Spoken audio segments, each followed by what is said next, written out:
Eu quero saber qual é o tipo de atraso do Brasil na implantação dessa logística para uma vacinação em massa contra a Covid? De que forma o governo federal poderia ajudar o Ministério da Saúde no combate a essa doença? A experiência que a gente já tem na vacinação contra a gripe pode ajudar? Pode ser usada normalmente?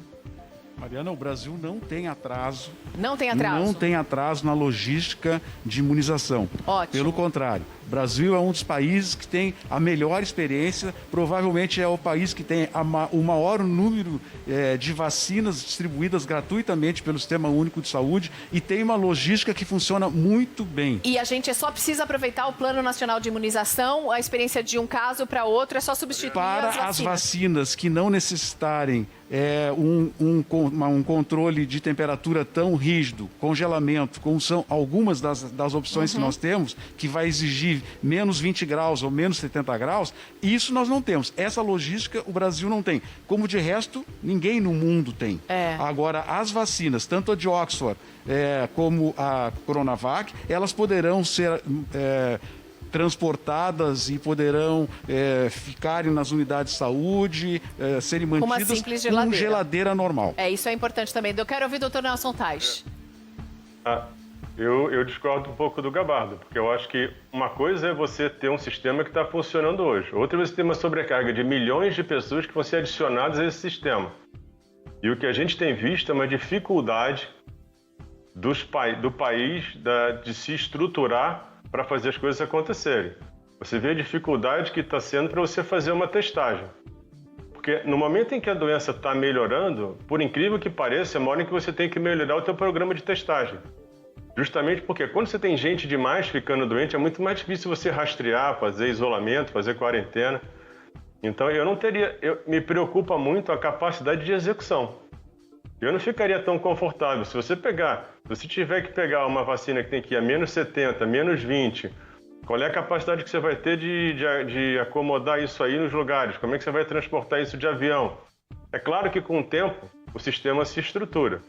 Agora, isso se acontecer rapidamente vai ser muito difícil. Mas essas que exigem essa temperatura, foi muito claro que nós não temos logística para poder fazer a sua distribuição. Estou falando das vacinas normais, essas que podem ser mantidas em geladeira. Essas que precisam de menos 70 precisam de gelo seco e até a produção do gelo seco é mais complicada. O Programa Nacional de Imunização é um dos melhores do mundo e gratuito, né? Inclui mais de vacinas que protegem contra mais de 20 doenças de forma absolutamente gratuita.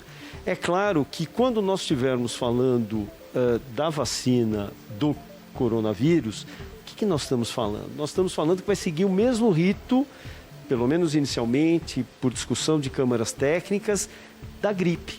Então, primeiro os profissionais de saúde, depois os idosos, grupos de risco. Pacientes portadores de doenças crônicas, profissionais da área da segurança e assim vai.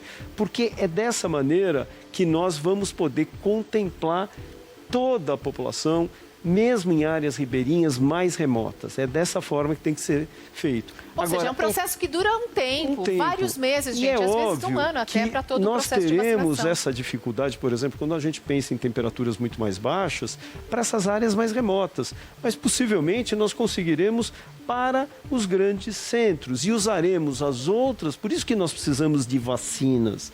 Quanto mais vacinas, no plural, né? Mais possibilidades de imunizar mais rápido toda a população com segurança e qualidade na proteção dessas pessoas. O ex-ministro Nelson Teich saiu do Ministério da Saúde depois de apenas um mês, depois de uma discussão a respeito da cloroquina. Ministro, no final ficou resolvido se a cloroquina ou a hidroxicloroquina associada com a azitromicina ou não, se ela pode ajudar. Eu perdi esse capítulo da discussão a respeito daquele famigerado remédio. Não, a gente não tem qualquer dado hoje que diga que ou a cloroquina ou a hidroxicloroquina façam diferença na evolução da doença. Isso continua exatamente como era lá atrás. E a Regina pergunta se quem já teve a doença fica imunizado. Pô, isso é uma coisa que está sendo discutida agora, não dá para ter essa certeza. Hoje, uma das grandes discussões é a possibilidade de você se reinfectar.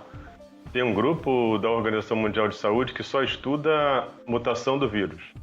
São mais de 200 mil avaliações genéticas do vírus. Então, tudo isso tem que ser... Tem muita informação que a gente não tem. Mesmo a vacina, você vai ter que ver se ela impede a doença, se ela impede a doença grave, se ela vai parar ou não com a transmissão, ou se ela só vai evitar que a pessoa tenha o quadro mais grave. E mesmo que tenha defesa, quanto tempo isso vai durar? Tem uma série de informações que a gente ainda não tem. Então, o que eu normalmente sugiro é que a pessoa continue se protegendo mesmo tendo tido a doença. A gente tem uma certa vantagem em relação à Europa e Estados Unidos, aos países do hemisfério norte, é porque a gente vai entrar no nosso verão aqui. O fato do Brasil entrar no verão é melhor para a saúde do brasileiro, quer dizer, um vírus respiratório, a gente pode imaginar ou chegar à conclusão de que no inverno ele seria mais prejudicial à saúde. Ou isso está errado? Eu não assumiria isso. Eu manteria o mesmo cuidado. Eu não conheço esse vírus. Okay. A gente já teve a evolução dele em tempos que não eram, em temperaturas que não eram tão frias. Então eu não correria, eu não assumiria nada. Ok. Eu não faria nada sem ter qualquer tipo de informação técnica me garantindo que aquilo que eu acho é real. Doutor Nelson Teich, eu quero agradecer muito a sua participação aqui no nosso programa. Eu sei que a gente se estendeu com o senhor, além do que estava combinado. Muito obrigada pela sua participação. Eu quero saber se o senhor tem um recado final para dar para os brasileiros que estão nos assistindo e participando muito aqui pelo Twitter. O único recado que eu deixo é que enquanto a gente não tiver a doença controlada, tem que manter os cuidados. A gente tem o final do ano, é difícil você estar longe das pessoas que você gosta. São datas e são festas muito nobres, são muito ligadas a relacionamento, emoção, família. Mas eu acredito que falta pouco para a gente ter uma vacina. Eu não sei quanto esse pouco é, pode ser que isso leve muitos meses, mas o pouco é relativo. Mas eu não deixaria de me cuidar, eu não deixaria de tudo que foi colocado aqui, eu não mudaria nada, eu não assumiria que o calor, que o verão vai mudar, que vai ficar mais tranquilo. Ninguém sabe, ninguém conhece bem essa doença. O que eu quero te colocar é o seguinte: se você olhar, a gente compara com a gripe espanhola, quantas ondas teve, como é que tá. O Brasil hoje ele tem mais de 170 mil mortos, né? Então a gente tem hoje aqui um número que é bem difícil, né? Então a gente tem mais de 170 mil mortes. A gente trabalhava no Ministério com uma margem de erro de mais ou menos uns 20%. Se você trabalhar isso, você está falando em mais de 200 mil mortes, alguma coisa assim. Se você olhar o que aconteceu no Brasil na gripe espanhola, a gente tinha mais ou menos 30 milhões de pessoas e morreram na época, o número que tem é de 35 mil pessoas.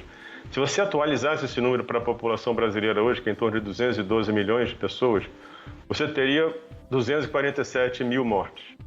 A gente já está fazendo um ajuste por subnotificação, a gente já tem 200 e passando dela. A doença é grave. A doença está tendo um impacto enorme no Brasil. Não dá para relaxar. Não dá. Eu sei que é difícil, você tem que pesar, é difícil você estar longe das pessoas que você gosta. São datas, são festas muito marcantes.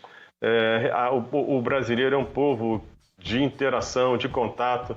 Mas realmente, como a gente está com uma iminência de uma solução que é a vacina, vale a pena segurar um pouco mais nessa interação, seguir os dados, seguir tudo que é recomendado hoje, enquanto a gente espera mais informação sobre a doença, sobre o tratamento, sobre a vacina. Mas nesse momento a única recomendação que eu posso dizer é continuar se cuidando o máximo possível, porque é a única coisa que vai garantir que a gente vai proteger a população, proteger a sociedade até a gente ter uma solução definitiva.